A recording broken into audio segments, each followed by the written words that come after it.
Hello students, तो आज हम पढ़ेंगे रोटेशनल डायनामिक्स में moment of inertia of different bodies. पिछली बार हमने यूनिफॉर्म रॉड, रेक्टेंगुलर प्लेट और स्क्वायर प्लेट के बारे में पढ़ा था। तो आज हम पढ़ेंगे यूनिफॉर्म रिंग और यूनिफॉर्म डिस्क के बारे में। सबसे पहले देखो, रिंग और डिस्क क्या होता है। रिंग के अंदर जो मास होता है वो कहाँ पर डिस्ट्रीब्यूटेड रहता है, उसके एंड पे रहता है। और डिस्क में जो मास रहेगा वो कहाँ पर डिस्ट्रीब्यूटेड रहेगा, evenly all over the surface रहेगा। ये बेसिक पर होता है रिंग और डिस्क के अंदर। अब चलिए मोमेंट ऑफ इनर्शिया अलग अलग एक्सिस से देखते हैं। तो सबसे पहले आ जाते हैं हम लोग रिंग के पास। अब यहाँ पर रिंग और डिस्क दोनों का डायग्राम सीधी बनेगा, तो सबको डिफरेंस बता दिया हमने। तो सबसे पहले आएगा आपका रिंग। रिंग में जो एक्सिस पास होगी सबसे पहले वो कहां से पास होने वाली है, सेंटर से पास होगी। और जो एक्सिस रहेगी वो प्लेन से परपेंडिकुलर होगी। कैसी दिखाई देगी, ध्यान से देखिए। ये आपकी रिंग है। अब रिंग देखो कैसे पास हो रहा है, आपका एक्सिस सेंटर से पास हो रहा है और प्लेन से परपेंडिकुलर है। सेंटर से पास हो रहा है, प्लेन से परपेंडिकुलर है।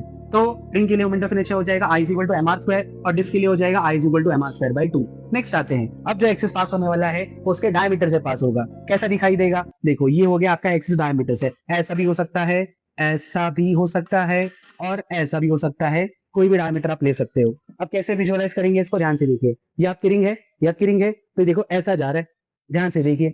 डायमीटर डायमीटर डायमीटर तो डायमीटर से रिंग के लिए मोमेंट ऑफ इनर्शिया हो जाएगा I = mr²/2 और डिस्क के लिए हो जाएगा I = mr²/4। अब अगर ध्यान से देखें, जब सेंटर से पास हो रहा है, चाहे वो प्लेन से परपेंडिकुलर हो चाहे वो डायमीटर से पास हो, तो जो डिस्क का मोमेंट ऑफ इनर्शिया है वो रिंग का हाफ होता है। सिर्फ इन दोनों केसेस के लिए, आगे के लिए नहीं। अब आते हैं नेक्स्ट के ऊपर। अब नेक्स्ट जो आपका एक्सिस जाएगा वो कैसे जाएगा, ध्यान से देखिए। अब दो एक्सिस की बात करने वालों, यहाँ पर जो एक्सिस जाएगा ये भी टेंजेंशियल है और यहाँ पर जो एक्सिस जाएगा ये भी टेंजेंशियल है। क्या फर्क है, ये टेंजेंट प्लेन से परपेंडिकुलर होगा और ये टेंजेंट प्लेन से पैरेलल होगा।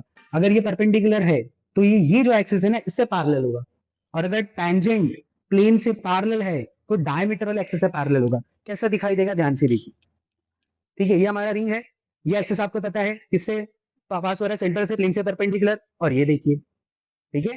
तो ये हो गया tangent perpendicular to the plane और ये हो जाएगा tangent parallel to the plane. ध्यान से देखिए, tangent perpendicular to the plane और ये हो जाएगा tangent parallel to the plane. अगर tangent perpendicular to the plane है तो यूजिंग पैरेलल एक्सिस थ्योरम आपको मिल जाएगा रिंग के लिए moment of inertia I = 2mr² और डिस्क के लिए हो जाएगा I = 3/2mr²। सिमिलरली अगर पैरेलल है टेंजेंट तो रिंग के लिए हो जाएगा 3/2mr² और आपका डिस्क के लिए मोमेंट ऑफ इनर्शिया हो जाएगा 5/4mr²।